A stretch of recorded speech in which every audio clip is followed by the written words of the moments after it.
Quelle est la différence entre un logiciel SaaS qu'on va pouvoir télécharger en ligne, qu'on peut acheter et utiliser tout de suite, et un ERP?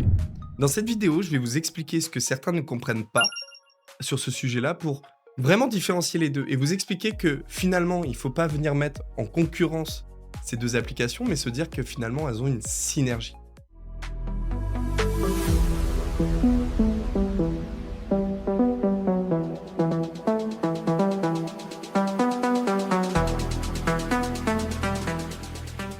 Pour vous expliquer ce qu'est un SaaS, donc c'est un logiciel en ligne, vous avez uniquement des licences à payer. C'est rapide à mettre en place. Si je pouvais vous faire une analogie, aujourd'hui, un SaaS, c'est comme si vous êtes dans votre maison et que vous vouliez investir pour consommer moins d'électricité. Vous allez mettre une clim nouvelle génération, vous allez mettre des panneaux photovoltaïques pour faire de l'autoconsommation. Et ça, c'est rapide à mettre en place, ça s'exécute vite et on voit très vite les gains. Un ERP, c'est différent. On n'est pas là pour rajouter la clim ou les panneaux photovoltaïques. Enfin, en tout cas, peut-être en complément. On est là pour remettre en cause la rénovation énergétique de votre bâtiment. C'est plus de dire, attendez, un ERP, c'est de se dire: «Mais les fondations, est-ce qu'elles sont bonnes? Est-ce que je devrais pas voir l'isolation complète de mon bâtiment?» En fait, c'est vraiment une mission qui se fait sur des mois et des mois pour permettre d'avoir un socle solide. L'ERP, il est là pour avoir la base de données qui structure et derrière, on peut rajouter des logiciels SaaS en ligne. Je vais vous parler justement des 3 logiciels SaaS aujourd'hui dans le métier du photovoltaïque que je trouve super intéressantes et très pertinentes, qui peuvent être pluguées justement à un ERP et les 2 finalement sont très complémentaires.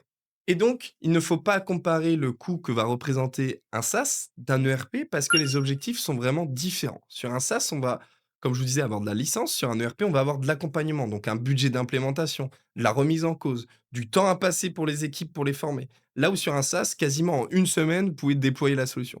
C'est top, ça va rajouter de l'accélération pour votre entreprise sur un secteur cible, mais ça ne remet pas en cause toutes les fondations de votre, bâtiment, comme je le disais juste avant. Je vais vous parler de 3 solutions SaaS que je trouve super intéressantes aujourd'hui sur le marché. Une des premières solutions que j'ai pu, analyser sur le marché, c'est la solution Solteo. Solteo, c'est la plateforme qui accompagne les installateurs photovoltaïques de l'étude à la mise en place d'un projet. Faire du dimensionnement, études solaires 3D très précises, propositions commerciales, on peut même aller gérer un peu les démarches administratives. Il y a déjà plus de 500 utilisateurs qui utilisent cette plateforme, notamment ceux qui font aussi du particulier. Il y a une application mobile également pour les visites techniques.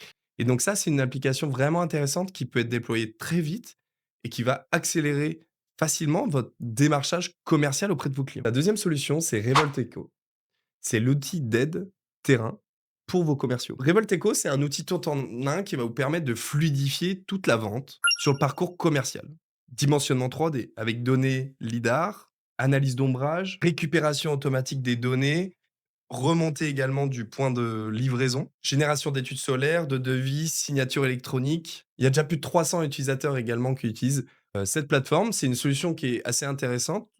On va dire que par rapport à ce que fait Solteo et Revolteco, je ne peux pas vous donner un avis tranché. Je pense que c'est deux solutions super intéressantes. Il faut voir les deux et voir ce qui correspondrait le plus à votre activité. Troisième solution, Epic Energy. Alors là, on va plutôt se concentrer sur l'après-vente, sur la supervision de la centrale pour voir si elle tourne. Plutôt associé au B2B, donc les grosses structures, on va pas forcément aller superviser des centrales résidentielles, mais plutôt à partir de 36 kilowatts crête, par exemple. Et aujourd'hui, celui-là, c'est la référence en supervision aujourd'hui, avec plus de 15 ans d'expérience quand même dans le domaine. C'est capable en temps réel, à l'aide de leur outil intelligent, d'analyser sur les données météo avec l'azimut, l'inclinaison des panneaux, quelle devrait être la production à l'instant T.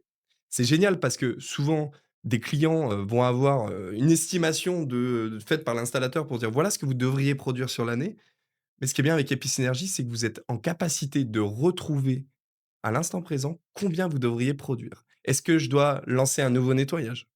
Est-ce qu'il y a une panne sur un onduleur que je n'avais pas détecté d'encrassement? Donc on peut vraiment aller jusque-là et cet outil, il est super intéressant pour ça et c'est vraiment une solution qu'il faut proposer aux clients parce que c'est vraiment un outil de monitoring qui permet de gérer également en multimarque. En effet, parce que l'outil se connecte directement à vos équipements sans matériel, supplémentaire. Pour tout installateur qui fait de la maintenance de centrales d'énergie renouvelable, c'est vrai que c'est un avis encore personnel, c'est un outil incontournable. Maintenant, imaginons le scénario idéal. On a un projet ERP, imaginons qu'on utilise l'ERP Axo Éner, qui est spécialisé dans le secteur des énergies renouvelables.